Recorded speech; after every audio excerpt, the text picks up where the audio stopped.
All right, what is up, guys? So today, welcome to what is basically my first YouTube video. I'm heading to the car right now. I'm gonna drive to some place where I can sit up and talk a little more clearly. But today we're gonna be talking about 5 things that I hate about my Dodge Challenger. So we're here. I'll give it a quick start for you guys. Gotta love remote start.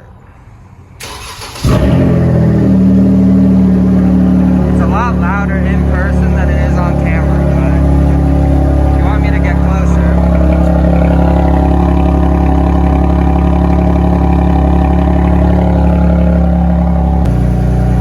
So this is the baby we're going to be talking about today. I'm going to hop in the car and we're going to go drive somewhere and we'll get this video started.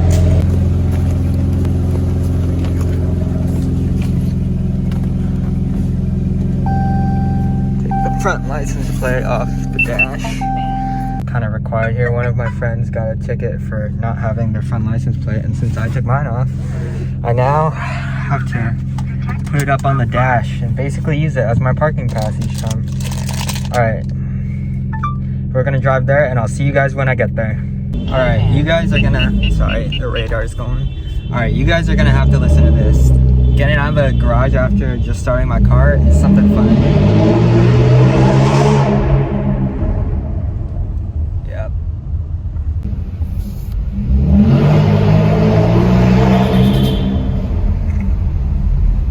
That was not me setting off that car alarm. Hopefully.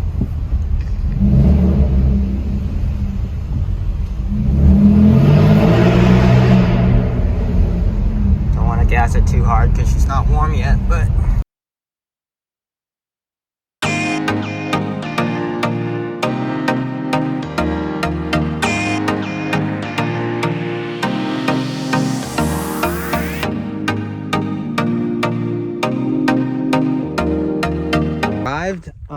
this is way out, kind of in the middle of nowhere in the canyons.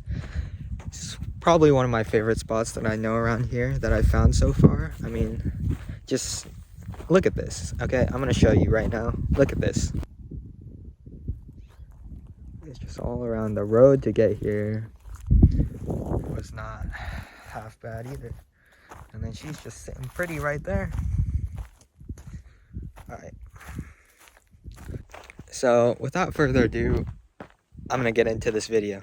All right, what's up, guys? So today we're gonna be talking about 5 things that I hate about my Dodge Challenger. Let's get started. All right, so this list I'm making isn't really in any particular order. It's just gonna be 1 through 5, starting with this one. First is right here. Yeah, the wheel gap. Look at this. And I'm still not even touching the fender. That's how much wheel gap there is. That's probably at least like 3 inches. Now, I know why Dodge did this. This is because this is the GT and this is the all-wheel drive model. So they probably did that. I know it's an inch taller than like any of the other models, and I'm pretty sure that was for clearance in the snow. I'm probably gonna be lowering this soon, but yeah, just everyone always comes at me for that.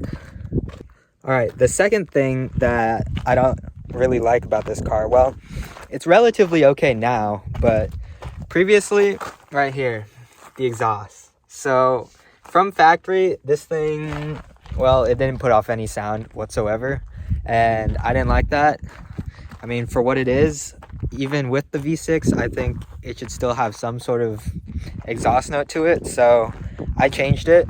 I put on a catback from Solo Performance, and I don't know, in my opinion, it sounds a lot better than what it did stock. A lot of people are probably going to come at me and say that the V6 shouldn't be loud. It shouldn't, because it just sounds bad, but I think it sounds pretty good. Given, I would agree, it sounds not really anything like a V8, but I mean, it's not a V8, so people are always coming at me saying it's not a muscle car, it's not a muscle car sound.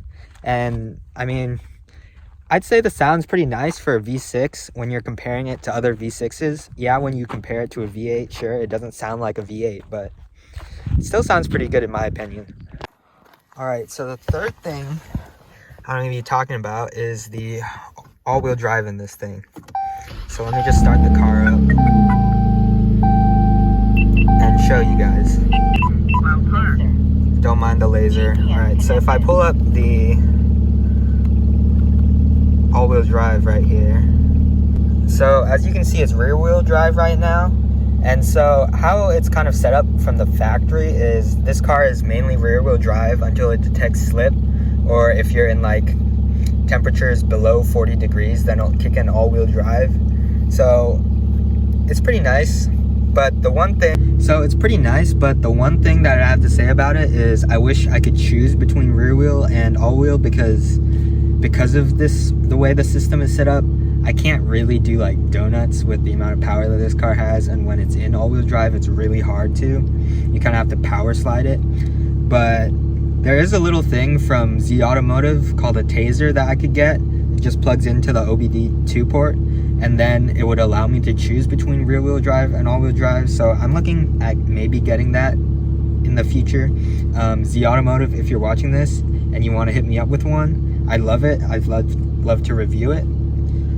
But yeah, so as you can see, also when I put it into sport, let me show you right now. The moment I put it into sport, it comes on and then all-wheel drive kicks in. So I can't have sport mode without all-wheel drive.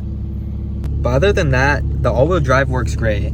I've driven this thing in the snow. I've gone snowboarding in it. So as for like all-wheel drive handling, it actually works really well. All right, so number 4, we're moving on to the engine. Yeah, I don't know if this will really count or if I can really complain about this, but yeah, as I've said already and everyone knows, it is the V6. Let me just open up the engine bay real quick.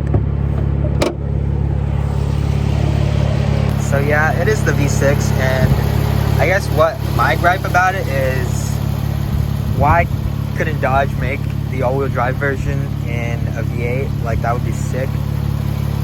So my current goal, or my thoughts on the mod list for this car, is I want to either supercharge or twin turbo it eventually, because then it'll probably be putting out, I've seen people get around 450 up to like 500 to the wheels so far without blowing up the engine, given there's a lot of things that need to be done like forged internals and whatnot.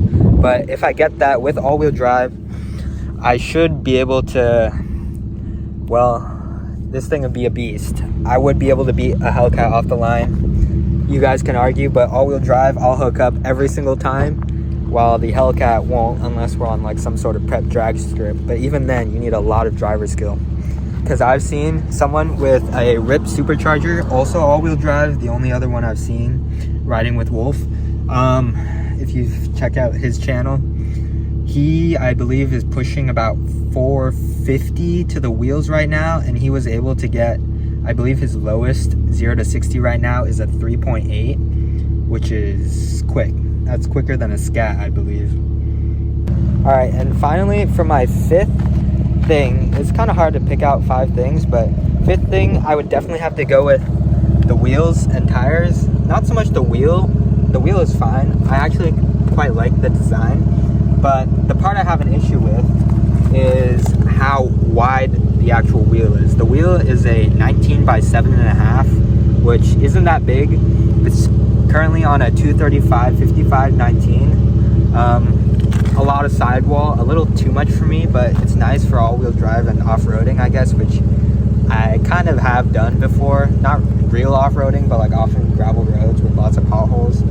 And then yeah, it's 235, so it's not very thick. I'll show you from the back. The stance isn't great stock. The diffuser I put on, I think, helps a lot, but when you get down low, like how high it is off the ground and just the width of the tire itself is just not great. It's not very wide.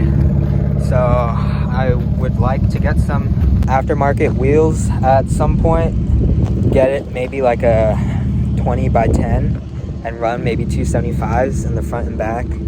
But yeah. All right, so that concludes my video of the 5 things that I hate most about my Dodge Challenger. If you enjoyed this video, please give it a thumbs up and subscribe to my channel. I'm trying to make this more of a full-time thing. I'm gonna try and put out more videos, so Your support would really be appreciated, and I'll see you guys next time.